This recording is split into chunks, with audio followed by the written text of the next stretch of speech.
Find it. And where are you? You're in Nashville, right? I'm in Nashville. Okay. And are you born and raised Nashville? Oh, I'm from Memphis. Oh, you're Memphis originally. All right, I got you. Actually, I really live in Memphis. I Okay. just have to live for today. Okay. All right, sounds good. Hang on a sec. Just gonna let people find it. Come on in, everybody. Share the link if you would. We have a special guest today. Oh man, you've probably seen, and if you were in the Capitol when he was there, you definitely heard him. Ashley King is here with us, folks. Ashley, how are you today? Good to see you. Before we get into our conversation here with Ashley, I want to let everybody know where tnholler.com is where you can find us. And you can also find hollers across the state. We have a Memphis holler, Knoxville holler, Chattanooga, Coffee County, Murray County, Clarksville. The list goes on, and that's all because of your support. So thank you so much. Chip in a few bucks a month, and you keep us going. And Ashley, so nice to see you today. Thank you for being here. Thank you for everything you've done. You were a big part of the process to getting that monstrosity of a KKK Grand Wizard bust removed. Before we talk to you, I just want to show people what we're talking about here. I have a clip here of you doing your thing at the holler, at the Capitol. And, this is a big, I was hollering at the Capitol. you were most certainly hollering at the Capitol. And, this is Ashley King. This is what he was doing so often throughout the time at the Capitol when, people were trying to get that thing removed. This was Ashley hollering. Remove the monument to the KKK. Remove the bust of Nathan Bedford Forrest. There's no room for hate in our capital. So, Ashley, that was you would yell that not only, when people were getting ready to go into session, but while they were in session, you were yelling that. When did you first go up there and start doing that? Almost day one when they installed the bus. My father was a member of the legislature going back to 1968. And as a child, I played in the Capitol and I was aware of the acoustic principles because we used to, play in the hallway all the time. So I've actually been uh, in opposition to the bus since day one. And I actually, was friends with Senator Henry. Senator Henry was the Opryland lobbyist, I think, before he was the state senator, and he would give everybody passes to Opryland so we could go pay and stuff like that. And he and I had a very long uh, debate about that bus, almost until the day he died. Amazing. And did you think that one day it would come down, or did it feel like this was, you know, tilting at windmills? Well, realistically, I think the bus, like all Confederate monuments, have basically their day has gone with the wind, in my opinion, so to speak. And I think that symbols of hate and symbols of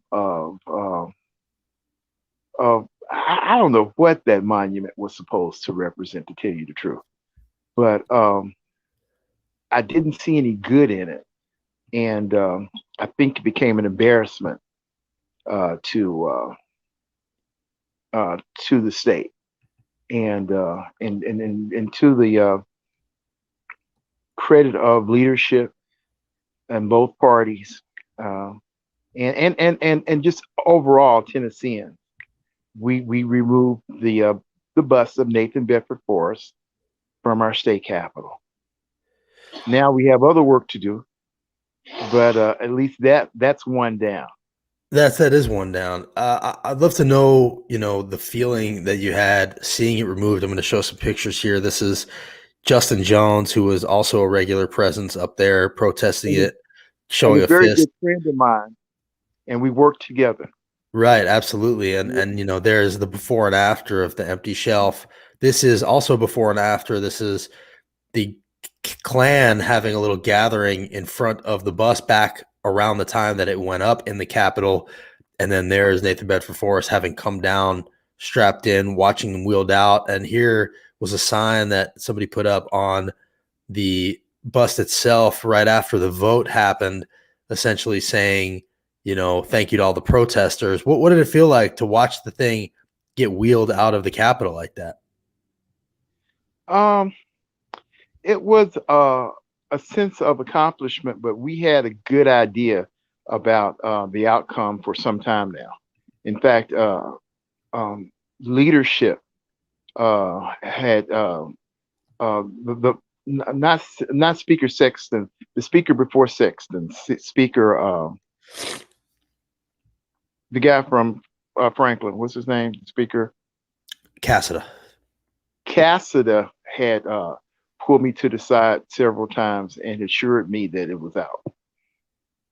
So even though there's a lot going on, Cassida said, "This is not my fight. It's on its way out." And He he was on his assured way me. out. He was on his Yeah, way out also. yeah. uh, Well, he's not out. He's not speaker. Yeah, he's just not speaker. That's true. That's fair yeah, enough. but How long ago did he tell you that? he's been saying that for a while now.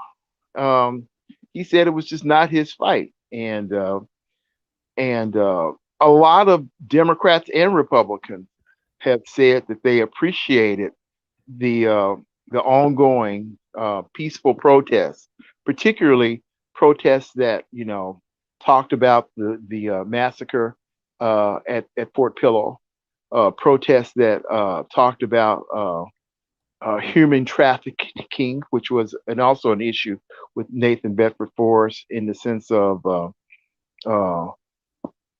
and I learned this during the process, the fancy boys and fancy girl term that they have in old newspapers pre-Civil War, which meant that they were selling those my descendants, those Africans, those descendants of all Tennesseans, basically, for sex, and they were called fancy girls and fancy boys, and I said, wow, And Nathan Bedford Forrest, actually on my phone. I think I put the phone up to your camera one time. You did. The phone had the ad, You did. and then the ad actually said that what he was selling on that particular day at the Bedford. I forget the name of it. The name of his business, his slave. His slave trading Yeah, business. yeah. There was also a newspaper article, contemporary at the time, that talked about how he was a horror to Negroes far and near, and definitely was somebody that, even though people try to talk about, people try to act like he had this redemption at the end of his life, but no matter how bad you felt, if you were a Grand Wizard of the KKK, the Fort Pillow Massacre, Confederate general, that's not someone who should be in a place of honor, moving to a museum. And that's what we got in the end. Before we came on here, you were telling me that you tend to give people the benefit of the doubt. There were still, I just lost Ashley. Hopefully he'll sign back in, but he was saying that he tends to give people the benefit of the doubt. But it's important to acknowledge that the final vote for the building commission went 7-2. The two votes to keep it were Speaker Sexton and Lieutenant Governor McNally. I was going to ask you, Ashley, before we lost you there, you tend to give people the benefit of the doubt, but Speaker Sexton and Lieutenant Governor McNally both voted to keep the KKK Grand Wizard statue. Do you still give the benefit of the doubt to the legislators who even today want to keep it there? Well, politics is an interesting thing. They knew that they didn't have the votes they were not the deciding vote. So when you're not the deciding vote, it gives you a little bit more freedom politically to pay both sides of the aisle. Sure.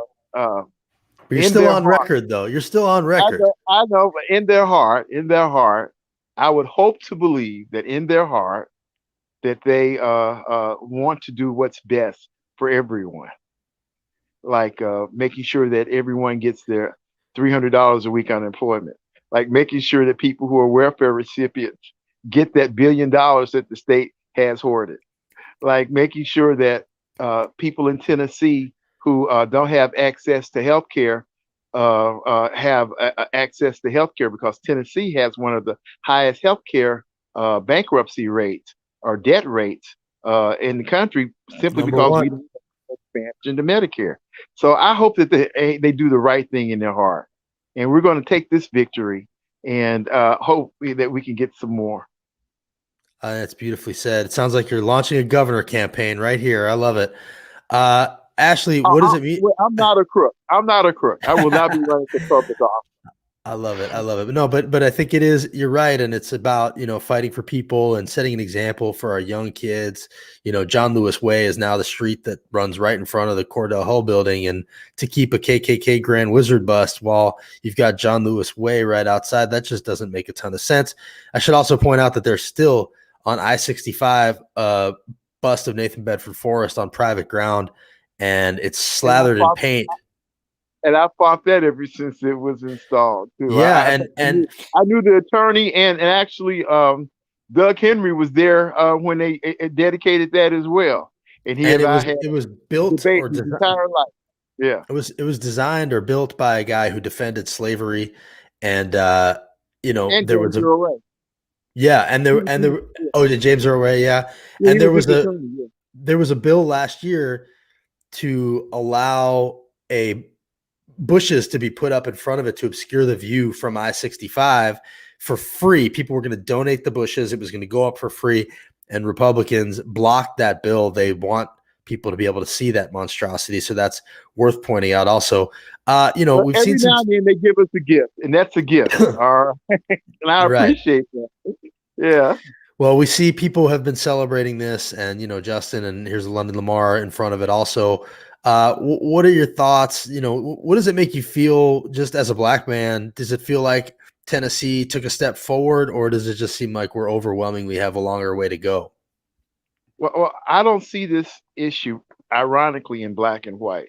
I see it as trying to clarify our history, which is a difficult one. And sometimes it can be a little bit uncomfortable. And I think it's an opportunity for us to talk about and have a conversation about our history, and how important it is not to, in the name of history, offend or try to hurt other people. So do you find it ironic? Oh, sorry. Mm-hmm. Go ahead. I was going to ask if you find it ironic then that, while they don't want to erase history and remove this statue from our capital, they're also fighting another fight on a different front to essentially keep teachers from being able to teach accurate history in our schools and talk about the hard truths of segregation, Jim Crow laws, slavery. So either they want to erase history or they don't want to erase history. Do you find there to be a paradox there? There is a paradox, and that's something that they're going to have to work out among themselves.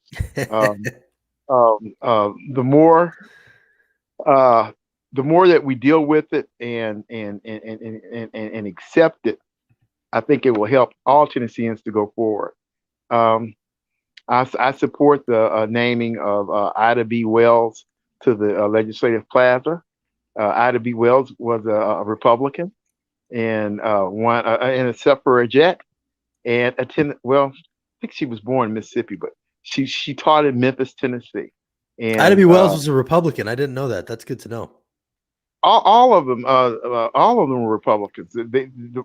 My father was a Republican before he ran for office, because in Memphis, just about all black people were Republican.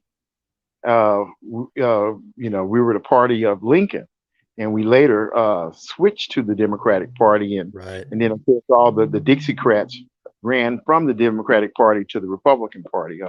A number of Democrats, a number of Republicans were former Democrats too in government. In fact, the I think she's the senior senator from Mississippi. I remember she being a Democrat because I remember her attending, conferences and things like that. So I Ashley, can, now that this thing is gone, will you be up at the Capitol anymore? Are there other issues that you want to weigh I, in I, I- on? I'm always lobbying, and I'm always trying to citizen lobbying, and I'm Right. always trying to advocate for people who don't have the paid lobbyists at the Capitol. Um, you shouldn't have to have a big bank account to come to Nashville and lobby on behalf of what's important to you. And I'm kind of like the equalizer. All right. If you can't get any help any other way, feel free to call me. I love it. Ashley, thanks so much for coming on here. I really appreciate you talking to us, and I appreciate the work you did. I saw you up there all the time. You And were I saw impactful. you I up think, there all the time. well, I And I was up there appreciate the too. work that you're doing. Thank you. Thank you for Okay. saying that. But I did want to ask you one last thing. Weren't they, I think there's a law that they were trying to pass basically attacking you, making it like illegal to do what you were doing. Did that pass, or what happened with that? I think that was Representative Busey. He got an AG opinion to try to shut me up. And my legal people, and my sister being an attorney as well, and Terry Clayton and others, said that as we read the Constitution of the state of Tennessee, I had every right. There was no volume clause in the freedom of speech. Right. You're not And using a megaphone. I didn't have any megaphone. I simply used the acoustics of the building that I learned about when I was a child. Yeah. Because I would always shout up into the ceiling. That's really interesting. So you did this as a child, you used it, Playing and it around as a worked. child, I learned about it, the acoustics when you took the tour of the Capitol, and I Yeah. learned about where the guy was buried in the wall, and back then, like, I know every inch of the Capitol. I've been all up places you can't even go to now, and we Yeah. used to play there all the time. So I just simply used the rule, and this time the rules worked, and I think Tennessee is a better place. All right. Well, as a final thing, let's go ahead and just watch this thing be taken away here. We have video of the bust itself being wheeled out onto the elevator. This was a really nice moment and cathartic for a lot of people watching this thing after Ashley had spent all that time yelling in front of it. And after all the students and activists and Black leaders and Justin Jones had put all that time in, this was the moment where it was wheeled onto that elevator. This video is courtesy of Stephen Elliott of the Nashville Scene. He actually added Curb Your Enthusiasm music to it, but we got that taken off of Instagram because we didn't have the rights to it. So I'm not playing the audio, but I am playing the video because it's really fun to watch. Ashley, thanks so much for joining us here, man. I really do appreciate it. Please stay in touch. And thank you really on behalf of so many people for the work that you put into this, the time that you put into this, and for making our state a better place. Thank you. Thank you for having me. Appreciate you. So that's Ashley King, everybody. Ashley, who I hope you know was out there protesting. Appreciate you guys watching this, just seeing a lot of your comments, especially Carlos, who I see has joined us again, who seems to be a big Holler fan, who thinks he's a patriot for rooting against the Olympic folks, I guess, and also had a pretty ugly comment about what's next on your cancel Whitey list. This is not about canceling Whitey. This is about canceling Confederate generals who were KKK Grand Wizards who massacred people at Fort Pillow. This is about moving our country and our state forward. And all you're doing is telling on yourself when you come here and say that stuff. This was something that needed to happen. This was obviously put up there to make the civil rights movement, to put it in its place, so to speak, back in the 70s. This wasn't something that was put up, back in the 1800s when, the Civil War was fought. This was something that happened when the civil rights movement was gaining traction here, especially in our state, and it was time for it to go. And so this is a really nice moment for it to go, for progress to be felt in the state. It's important to celebrate the victories, and it's important to give credit where it's due. And Ashley is deserving of a ton of it. So thank you to Ashley. Thank you to the activists, to Justin, and to everybody else for joining us. Appreciate you guys. Follow the holler. Keep erasing those Democrats. Carlos, that's the thing that you got to remember, buddy. Like, the Democrats are the ones that want this gone. The Republicans want it to stay. So it's clearly not about Republican versus Democrat. This is about something else entirely. And that should tell you something, that maybe you need to go back and look at what happened in the aftermath of the civil rights era, civil rights movement, when all the Dixiecrats became Republicans and the parties took different shapes. So you seem to have missed an entire chapter in our history. And erase the Democrats that were racists and that defended segregation. And then ask yourself why it's the Republicans now who want to keep them. And those are the people that you're standing shoulder to shoulder with, Carlos. And if you ever feel like hopping on here, happy to have the conversation with you face to face. We have invited Republicans on here all the time. They don't take us up on it. Go figure. The offer stands. We've invited Ryan Williams on here. We've invited all kinds of people on here. The other thing that, while I have a few of you here, I just want to play is a clip of the Insurrection Commission that just happened. Really powerful stuff. I believe everybody should be watching this. This was Sergeant Gonell, who was attacked at the Capitol, talking about Republicans who are defending what happened that day. Were you defending the undefensible? And it demoralized not just the rank and file, but the future recruits that we are trying to get. So what do you think people considering becoming law enforcement officers think when they see elected leaders downplaying this? Why would I risk my life for them when they don't even care? Why would I risk my life for them when they don't even care? Really powerful stuff today. Rep. Kinzinger, a Republican who is on the commission, said that basically self-governance is at stake. The stakes are really high. And, just to tie it into what we're talking about here, it's really the same people who want to keep up the Confederate statue that want to downplay the insurrection. How do you call yourselves patriots when you defend an insurrection, when you cover up for an insurrection against the Capitol because the election didn't go the way you like, when you defend a statue that celebrates a Confederate general who was attacking our country and, goes against everything this country stands for? How do you guys call yourselves patriots? Really, I don't understand it. You're not. That's not patriotism. Patriotism is what Rep. Kinzinger is doing, putting the country before his party and participating in getting to the bottom of what happened that day. Rep. Cheney, who, I'm no fan of her politically, no fan of her father, certainly, but they're putting the country first. And that's the bottom line. They won't name the cop who killed the unarmed white woman. I'll tell you who killed the unarmed white woman. Her name is Ashley Babbitt, Carlos, and who killed her is Donald Trump, because he filled her head with lies and bullshit, which I'm going to go ahead and guess your head is filled with also. And she attacked the Capitol. She was part of an insurrection, a bloody one, where our law enforcement officers were under attack. And she died jumping through a window to get close to representatives in our country. Like, she may have been unarmed, but she wasn't harmless. And if you really care about her life, you should be angry at Donald Trump. I'm tired of dealing with your stuff right now, Carlos. I appreciate that you come here and watch.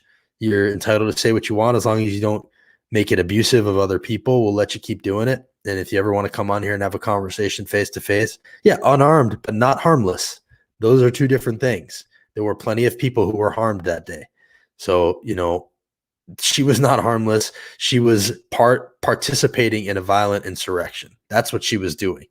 And Lauren Sorensen says, the fact that people don't know about the switching of party allegiances is one more reason teachers need to be able to teach all history, not just cherry-picked events. I could not agree with you more, Lauren. Absolutely. The paradox of not wanting to erase history, quote unquote, by taking out these statues, but also not wanting to teach the full history of what happened during the civil rights movement and segregation. That's just complete. They're telling on themselves. Like, there's no actual ideals. They're just, it's completely self-serving and opportunistic. And we actually just saw the other day, I don't have the clip, but the chair of the Williamson County Moms for Liberty went on Marsha Blackburn's podcast and referred to kids as colored kids. And Marsha didn't say a word about it. She also doesn't have any kids in our public schools, equated the equity and diversity movement with the Holocaust, and said that our teachers are brainwashing assholes. And these are the people that are leading the charge to, get CRT eradicated from our schools where it's not even being taught. So it's all nonsense. Marsha hasn't done a town hall in 4 years, as we should remember. And then this is the lasting image that I think should be remembered as we go into the midterms and 2024. And this week, Rep. Cohen said that he thinks if the election ends up being about Trump, that Republicans are in trouble. And I think that could be true. So I don't think anybody's going to beat him in a primary, but I don't necessarily think that he's doing the Republican Party any favors. Anyway, thank you guys for watching. Switching parties, Democrats to Democratic Socialists to Communists. All right, Carlos has stopped making sense. And Alicia says, we all know the context of when the bus was installed. Yes, we do. I will see you guys when we have another guest. Follow all the hollers if you would, and have a wonderful day.